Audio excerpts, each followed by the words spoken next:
Next question comes from Subhash Bagheera. With the demise of dictatorship in the world, there has been a mass migration. Sorry, we just missed the beginning of your question there, Subhash. Would you mind just starting again? Thank you. With demise of dictatorship in the world, there has been a mass migration of people between continents.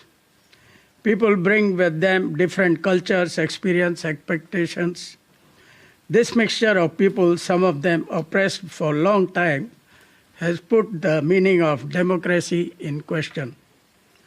Question about freedom of speech, freedom of expression, women's liberation, equality of all genders, which are separate from religion, are misunderstood. Is it not the time for democratic leaders of the world to identify and define the rules so that migration doesn't disturb the peace and harmony of the community? OK, I'm going to start with Jackie Lambie because she has suggested new rules around migration. Well, I have, and I'm happy to talk about the full face covering that we've done. We'll come to that. But, I mean, let's stick with migration first. That's a question about migration.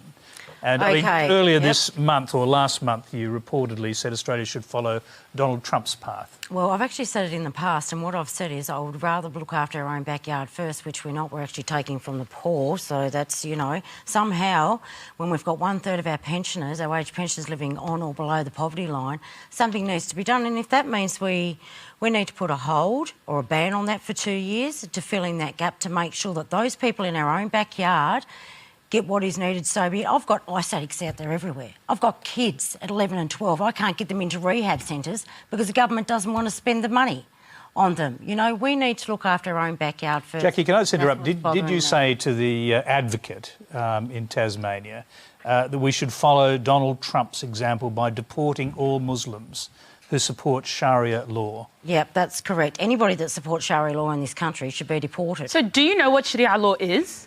Yes, but it does not have do you know rights. What it is? Me praying for Sharia law? Of course, me praying 5 times a day is Sharia. Okay. Right? Like basic... What about the equal rights for women? What about... That is completely separate from Islam. So now you can be a Sharia law supporter and be half pregnant at the same time. What are you talking about? You are talking about stuff you don't know anything about. Like, OK, I'm not going to attack you personally. But my frustration is that people talk about Islam without knowing anything about it, and they're willing to completely negate any of my rights as a human being, as a woman, as a person with agency, simply because they have an idea about what my faith is about. Excuse me, Islam to me is the most feminist religion, right? We got equal rights well before the Europeans. We don't take our husbands' last names because we ain't their property. Right? We were given the right to own land. We the fact is, what is culture is separate from what is faith. And the fact that people go around dissing my faith without knowing anything about it and want to chuck me out of a country I have done, and Muslims...